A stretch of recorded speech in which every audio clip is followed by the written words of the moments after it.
something happens. It doesn't have to be large. It just has to feel wrong. A betrayal that came from someone you trusted, a humiliation that happened in front of people who were watching. A moment where someone took something from you, your dignity, your position, your sense of how things were supposed to go, and walked away as though nothing had occurred. In the immediate aftermath, the feeling is sharp and clear. Something was done to you that shouldn't have been done. The scale tipped in a direction you didn't choose. And somewhere in the mind, quietly and almost automatically, something stirs. Not just pain, something more organized than pain. A thought that arrives before you have decided to think it. That this should not be allowed to stand, that the scale needs to return to where it was, that somewhere, at some point, things need to be made even. You don't necessarily act on it. Most people don't, at least not immediately. But the thought stays.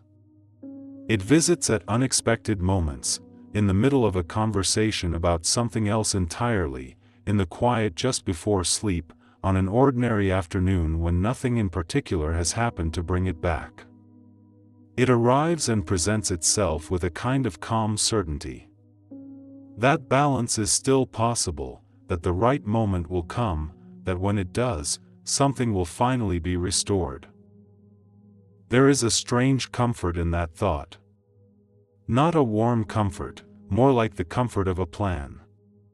Of knowing that the story isn't finished yet. That the ending you experienced was not the real ending. People carry this feeling for days, sometimes months, sometimes years. It sits alongside ordinary life without disrupting it too visibly. You go to work, you have conversations, you laugh at the right moments. But underneath, the thought is still there. Patient, waiting, quietly insisting that what happened has not yet been properly answered. What makes revenge such a difficult feeling to examine honestly is that it doesn't feel like a dark impulse from the inside. It feels like justice. It feels like the natural and reasonable desire for things to be fair. For actions to have consequences, for the person who tipped the scale to eventually feel the weight of what they did. That feeling is so deeply human, so quietly familiar, that most people never stop to ask where it is actually leading them, or what the mind is really promising when it whispers that balance is still possible. Carl Jung would not begin by asking what the other person did. He would begin by asking you what revenge is actually doing inside you, and why the mind holds onto it with such quiet determination. Because that is the thing about revenge, it doesn't feel like a wound, it feels like a solution. The mind wraps around it not because it is dark or destructive, but because it offers something the pain alone cannot, a sense that the story is not over yet. That there is still a possible world where things are made right. Jung would recognize this immediately. The mind, he observed, will hold on to almost anything that protects it from sitting with helplessness. And revenge, more than almost any other feeling, does exactly that. It replaces helplessness with purpose. But Jung would also ask you to look at what is living underneath the desire for revenge. Because beneath the organized, purposeful feeling, beneath the quiet certainty that balance is still possible, there is almost always something older and more vulnerable. A humiliation that landed harder than you have admitted. A betrayal that shook something you believed about yourself or about the person who hurt you. Revenge, in Jung's understanding, is rarely just about the event itself. It is about what the event revealed. And the intensity of the desire for revenge is often a precise measure of how deeply that revelation cut. Jung also noticed something that is uncomfortable to sit with. The shadow, that part of the psyche that holds everything we push out of conscious view, is very active in revenge. Because the desire to see someone suffer, even someone who hurt you, is not something most people are comfortable owning directly. So it finds more acceptable clothing, it calls itself justice, it calls itself accountability, it calls itself the simple and reasonable desire for consequences. And those things may all be partially true. But Jung would ask you to look at whether the feeling behind them is really as clean as the words suggest. The mind's promise of balance is a powerful one. Powerful enough to keep revenge alive inside you long after the original event has passed. Jung's question is not whether the promise feels real, it almost certainly does. His question is whether the balance the mind is promising is actually something revenge can deliver, or whether it is simply the most convincing story the psyche has found to avoid sitting with what is really there. Friedrich Nietzsche watched what people do with pain when they cannot act on it directly. And what he observed is that the mind is extraordinarily creative when it comes to finding ways to make suffering feel meaningful. Revenge is perhaps the clearest example of this. Because revenge, more than almost any other impulse, comes with a story already attached.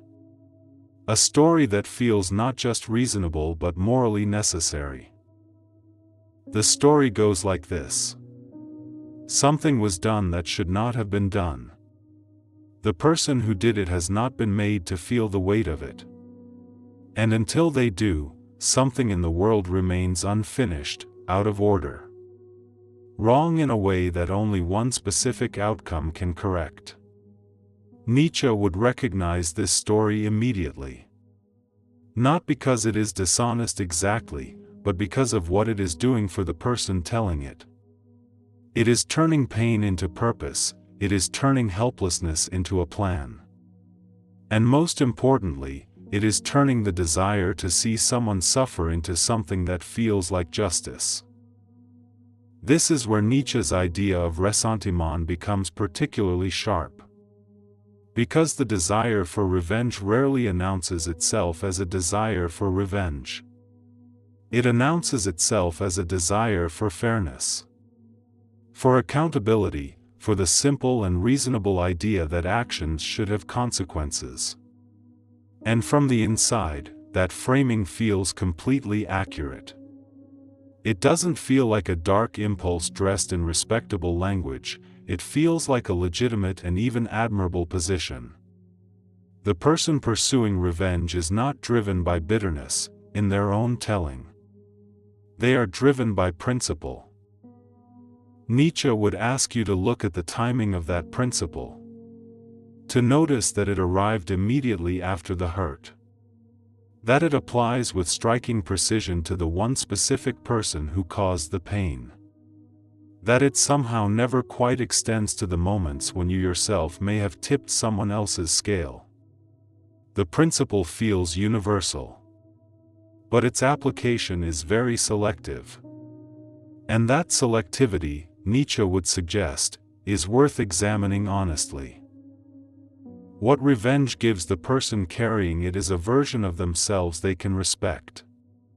Someone who does not simply absorb what was done. Someone who understands how the world works and is not naive enough to let it go. The story of revenge makes the person inside it feel clearer, stronger, and more dignified than the raw pain underneath it would allow. And that, more than the revenge itself, is what the mind is really protecting.